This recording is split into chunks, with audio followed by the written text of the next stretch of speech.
All right.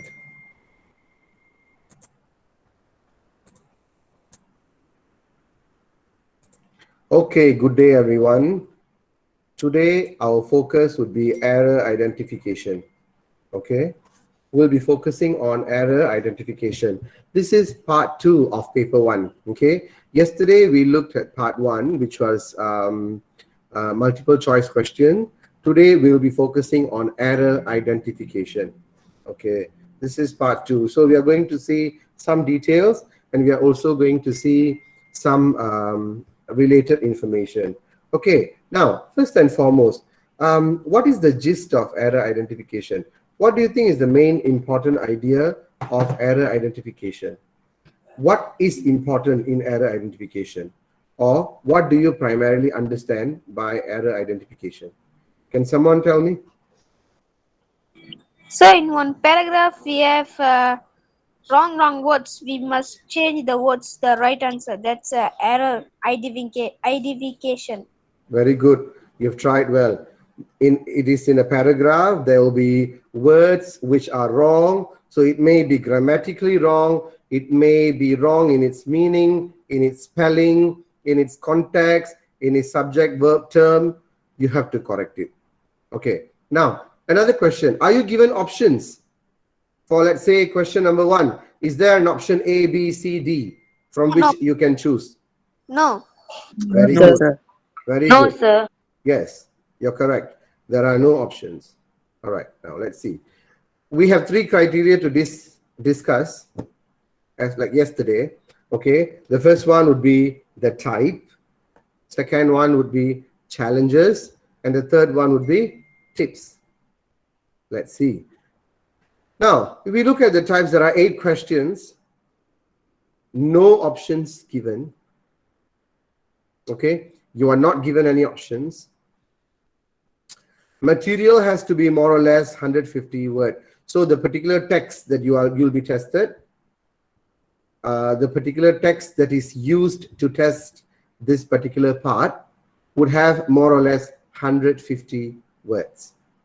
Okay, so here you know that we have questions with no options given. Moving on. Now, the challenges. Here we are looking at the challenges. The challenges are what you need to know or what you should be knowledgeable about to answer this particular part is grammatical components.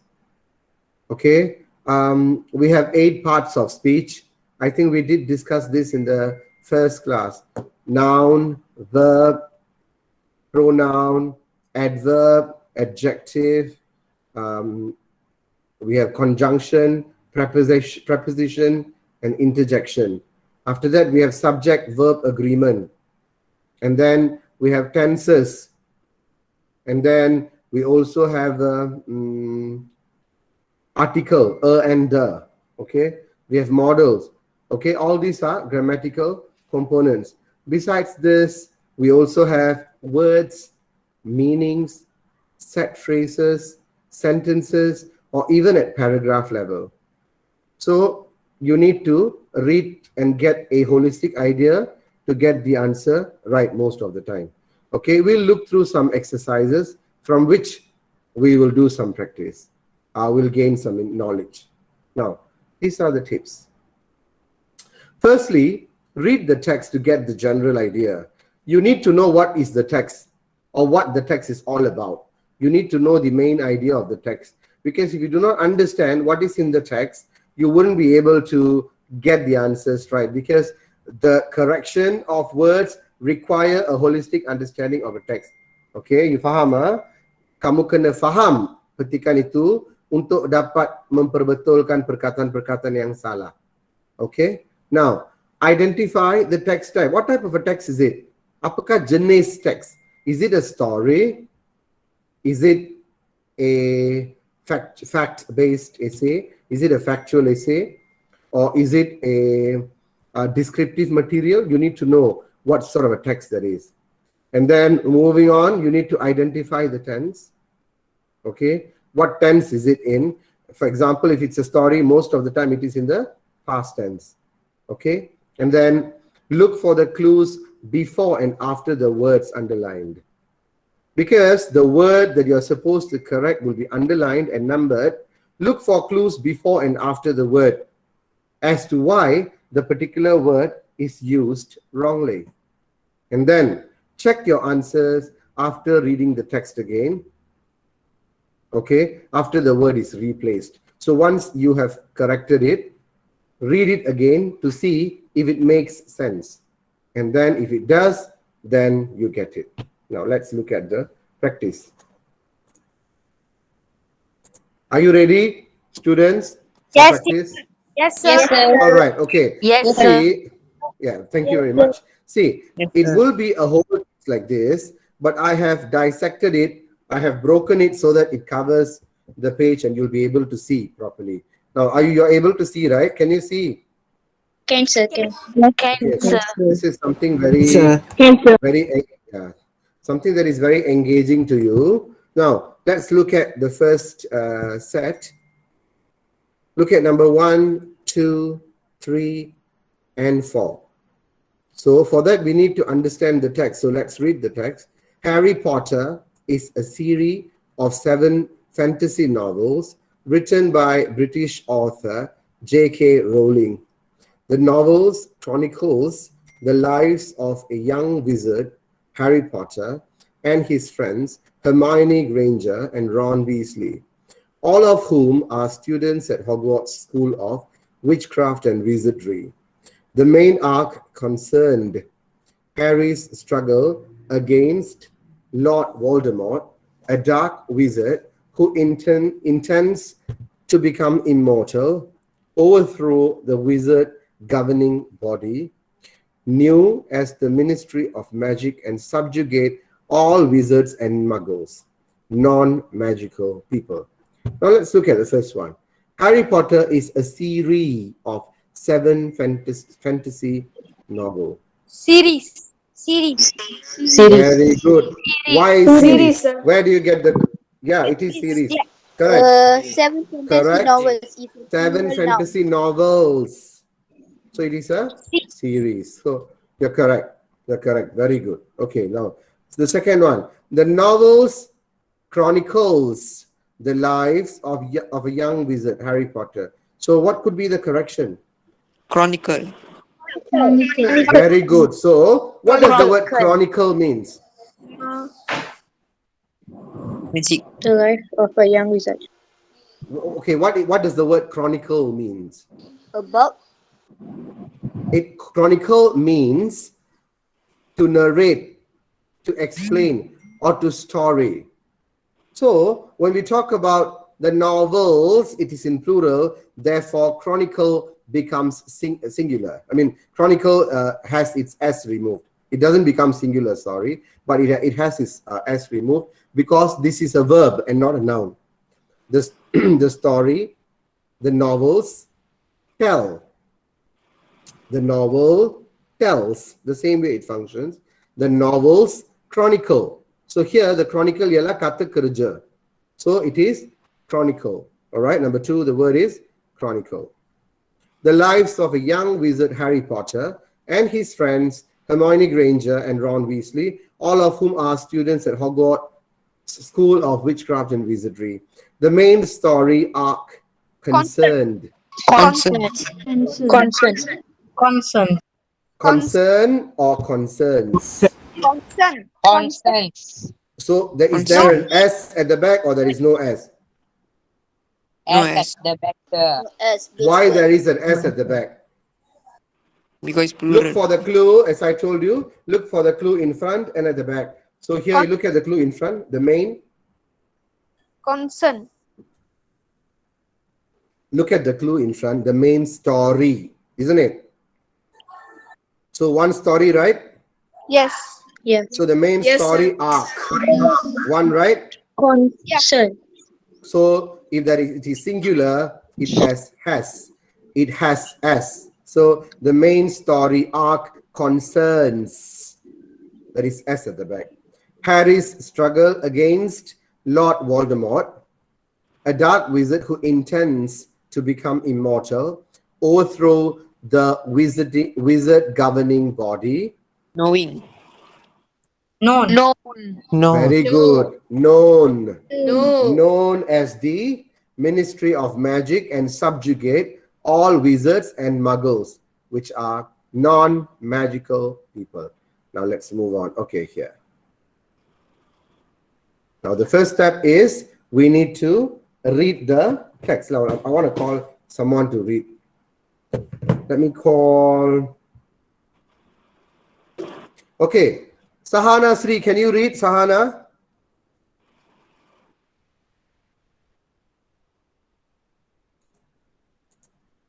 Are you able to read, Sahana?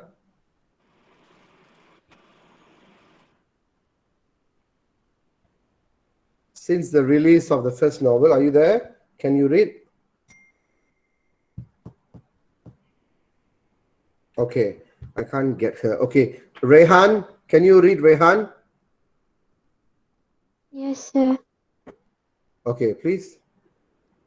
Since the release of the first novel, Harry Potter and the Philosopher's Stone, in 26 June 1997, the books have found immense popularity, positive reviews, and commercial success worldwide. They have attracted a wide adult audience as well as younger readers and are often considered cornerstones of modern young adult literature. As of February 2018, the books have sold more than 500 million copies worldwide, making them the best-selling book series in history and have been translated into 80 languages. The last 4 books consecutively set records as the fastest-selling books in history, with the final installment selling roughly 11 million copies in the United States within 24 hours of its release. Okay, may I know who read just now? Is it Rehan or Sahana? Rehan. Okay, Rehan. Thank you very much, Rehan. Okay, now, Rehan has just read to us the whole text. Now, let's go one by one. Since the release of the first novel, Harry Potter and the Philosopher's Stone. On. Very good. On 26 June 1997. Very good. The books have Founded. Found. the actual answer is found. Founded. No, the answer is found. It has not been correct. Yeah. So it is found. It is correct. The answer there is correct. Okay, that's just a trap to see if you get it right or not. The answer is found. The answer found there is correct. Fine. The Okay. book have found. Yeah, it is correct. Immense popularity, positive reviews, and commercial success worldwide. They have attracted a wide adult audience as well as younger readers and are often considered cornerstones of modern young adult literatures. Literature. Yeah, That's literature. just literature. Yes, singular. Literature. No S. Very good. No S. Very good. As of February 2018, the books have sold more than 500 million copies worldwide, making them the best-selling book series in history and have been translated into 80 languages. The last 4 books consecutively set records as the fastest selling books in history, with the final installment selling roughly 11, number 8, Million. Million, sir. just million and not millions. Million. Million copies, very good. Million, sir. Million copies in the United States within 24 hours of its release. Very good. Now let's move on to one more set. This is about a very famous person and someone whom I like very much. So I strongly recommend all of you to go back after the class, read about this person, Malala Yousafzai. You should read about this young girl who is so inspiring. Okay, now, whom shall I ask to read? Let me look at your names. How about Clarina? Are you there, Clarina? Yes, sir. Okay, Clarina, can you read the text, Clarina? Malala Yousafzai, often referred to as Malala, is a Pakistan activist for female education and the youngest Nobel Peace Laureate. She is renowned for human rights advocate, especially the education of women and children in their native Swat Valley in Khyber Pakhtunkhwa, northwest Pakistan, where the local Tehreek-i-Taliban Pakistan at time banned girls from attending school. He advocacy has grown into an international movement and according to former Pakistan Prime Minister Shahid Kaikyun Abi Abbasi, she has become the most prominent citizen of the country. Okay, thank you very much, Christine. That was a very good try. Clarine, sorry, not Christine. Clarina. Okay, now let me just stress to you something. As all of you know, your paper, as in PT3 and SPM paper, you need to focus a lot more on your pronunciation, reading skills, speaking, listening, and all. For that, please make conscious effort to improve your pronunciation. Okay, this is just a suggestion. You can take it as a reiteration. This is very necessary. You need to pronounce words properly. You can't assume pronunciation. You need to pronounce it properly. And for that, you need to listen to a lot of English speaking audios or videos or movies or whatever. But you need to attentively listen and try to emulate the way it is pronounced. We do not wish to imbibe any accent. Faham tak? Kita tidak mengagung-agungkan sebarang accent. We do not need to be sounding like a British. We do not need to be sounding like an American. No. But we need to use the correct pronunciation. We shouldn't be taking pronunciation too lightly either. Okay? So let's see. Malala Yousafzai often number one, Refers. not refers. Refer. Refer, sir. No. Referred. Very good. Referred to. Someone is referred to. Okay. Referred to as Malala is a Pakistani activist for female education and the youngest Nobel Prize laureate. Sorry. She is known for her human rights. Number two. This is difficult. Number two. Advocated. Nope. Advocates. Advocate. Nope. But there is a clue in the same text, but it is not advocated. Advocators. Advocates. Advocating. No. Advocates. No. Advocate is the right answer. Advocacy. Human rights advocacy. As I told you, there is a clue. Here, look at this. Her advocacy. You get it? Advocacy means her act of advocating. Her action of advocating. So she's known for human rights advocacy, especially the education of women and children in her native Swat Valley in Khyber Pakhtunkhwa, northwest Pakistan, where the local Tehreek-i-Taliban Pakistan had at beberapa kali. Many times. No, at time. How can you change it? Times. Times, yes. Had at times banned girls from attending school. Her advocacy has grown into an international movement, and according to former Pakistani Prime Minister Shahid Khan Abbasi, she has become very good, the most prominent citizen of the country. All right, now we have one more. Who can read this? Let's see. How about Putri Shafika? Boleh baca? Putri Shafika, can you read this?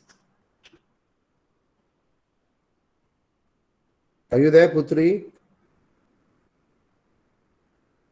I'm getting a response. Okay.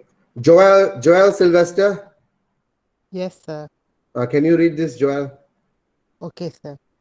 The daughter of educational activist Zainuddin Yusuf was born to a Pashtun family on Mingoria, Khyber Pakhtunkhwa in Pakistan. Her family came to run a chain of schools in the region.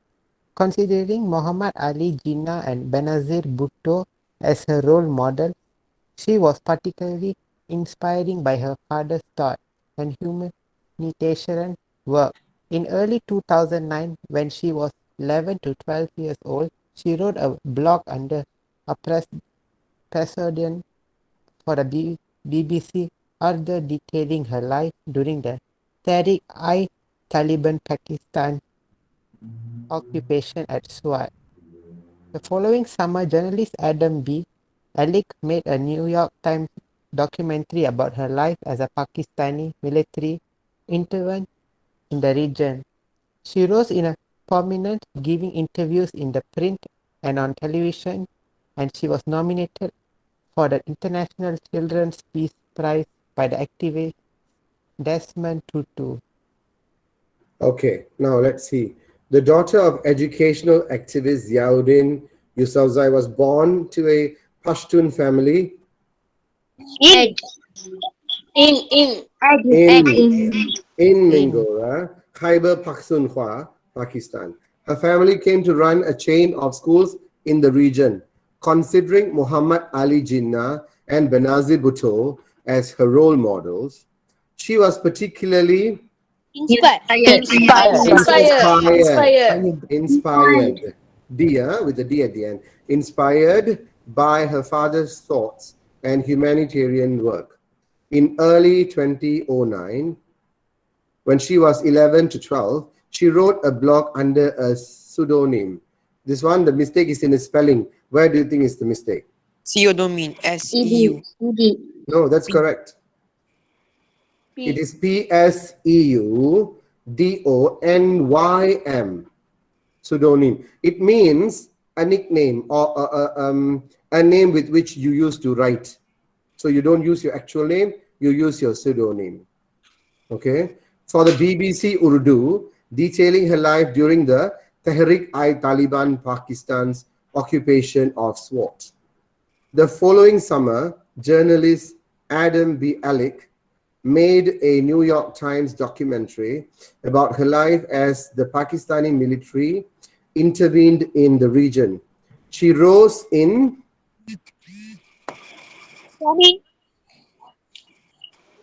prominence. Prominence. Prominence. Okay, she rose in prominence, giving interviews in print and on television, and she was nominated for the International Children's Peace Prize by activist Desmond Tutu. Okay, so this is samples of error identification. We have seen two sets today. Okay, we have seen two sets today. Now, let's move on. Vocabulary. Today's vocabulary. Okay, they're all with B, alphabet B. So the first word is to banish, and banish means to expel. Okay, to banish you from the school ground, to expel you from being in school. The next one is bemoan, which means to regret strongly, to have a strong regret. The next one is beseech. Beseech means ask for or request earnestly. The next one is bicker. When we talk about bicker, it is to squabble or argue over petty matters. So you argue and you dispute over trivial matters and you bicker about it. And the last one is to blurt. Blurt means to say things out of impulse. So you don't really have a control of what you say. You just say it out of your impulse, out of your feelings or emotions, out of driven by anger or whatever, you just utterly blurt out. Okay, all right. Now that is pretty much it for today's lesson.